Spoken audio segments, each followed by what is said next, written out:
নমস্কাৰ ছাত্ৰ ছাত্ৰীসকল যে আজি মই দশমমান শ্ৰেণীৰ প্ৰথম চেপ্টাৰটোৰ এটা সহজ প্ৰশ্ন লৈ আহিছোঁ তোমালোকৰ মাজলৈ। পৰীক্ষাত এনেকুৱা প্ৰশ্নবিলাকো আহিব পাৰে। যে প্ৰথমটো চাবা মই আগতে লিখি ৰাখিছোঁ সময়খিনি অলপ বচোৱাৰ কাৰণে। চাবা চিলভাৰ ক্লৰাইডক সূৰ্যৰ পোহৰত ৰাখিলে ইয়াৰ বৰণ হ'ব। চাৰিটা অপশ্যন দিছে: মটিয়া, ৰঙা, মুগা আৰু কলা। তো এতিয়া প্ৰশ্ন হ'ল যে চিলভাৰ ক্লৰাইডৰ সংকেত হৈছে AgCl।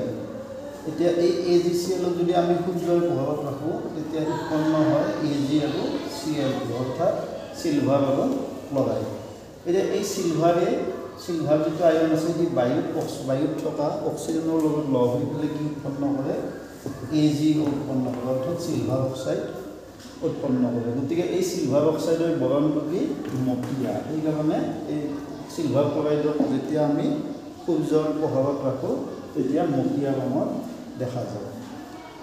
তো প্ৰথম প্ৰশ্নটো হ'ল, এতিয়া আমি ছেকেণ্ড প্ৰশ্নটো চাম যে লেড নাইট্ৰেট উত্তপ্ত কৰিলে তলত কোনটো উৎপন্ন নহয়। এতিয়া লেড নাইট্ৰেটৰ সংকেত হৈছে কি? PbNO3(2).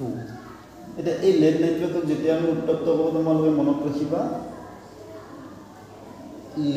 এইটো লেড অক্সাইড উৎপন্ন হয়, এইটো নাইট্ৰজেন ডাই অক্সাইড উৎপন্ন হ'ব, অক্সিজেন উৎপন্ন হ'ব।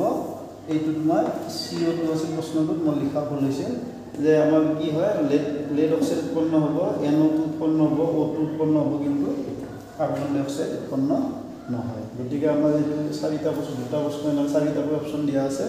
গতিকে আমাৰ এনেকৈ এইটো অপশ্যন হ'ব কাৰ্বন ডাই অক্সাইড। আৰু তোমালোকক এনেকৈ সুধিব পাৰে যে লেড নাইট্ৰেট উত্তপ্ত কৰিলে কোনটো গেছ উৎপন্ন হয়? কোনটো গেছ উৎপন্ন হ'ব? এইটো মুগা বৰণৰ গেছ, সেইটো হৈছে নাইট্ৰজেন অক্সাইড।